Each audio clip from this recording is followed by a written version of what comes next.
Alias how امریکہ کے مشہور شہر میساچوسٹس کا ایک معمولی کاریگر تھا، مگر اس نے دنیا کو ایک ایسی چیز دی جس نے کپڑے کی تیاری میں ایک انقلاب برپا کر دیا۔ یہ سلائی مشین تھی جو اس نے 1845 میں ایجاد کی۔ ایلیس ہاؤ نے جو مشین بنائی، اس کی سوئی میں دھاگا ڈالنے کے لیے ابتداً سوئی کی جڑ کی طرف چھید ہوتا تھا، جیسا کہ عام طور پر ہاتھ کی سوئی میں ہوتا ہے۔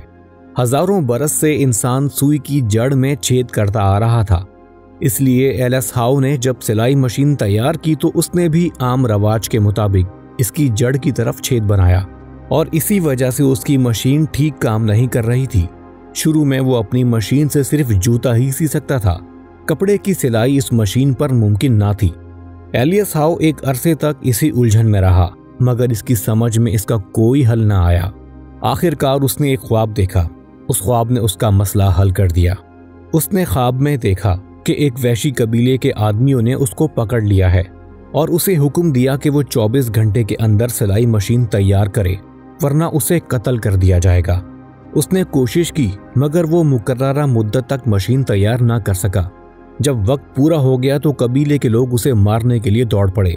ان کے ہاتھوں میں نیزے تھے جن کی نوک پر سوراخ تھا۔ یہ دیکھتے ہی ایلیس ہاؤ کی آنکھ کھل گئی۔ اسے اپنے مسئلے کا حل مل گیا۔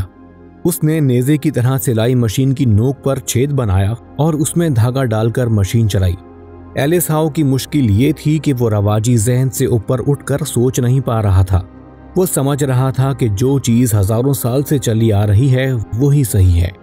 جب اس کے لاشعور نے اس کو تصویر کا دوسرا رخ دکھایا، اس وقت وہ معاملے کو سمجھا اور اسے فوراً حل کر لیا۔ جب آدمی اپنے ذہن کو ہمتاً کسی کام میں لگا دے تو وہ اسی طرح اس کام کے رازوں کو پا لیتا ہے جس طرح ایلیس ہاؤ نے پا لیا تھا۔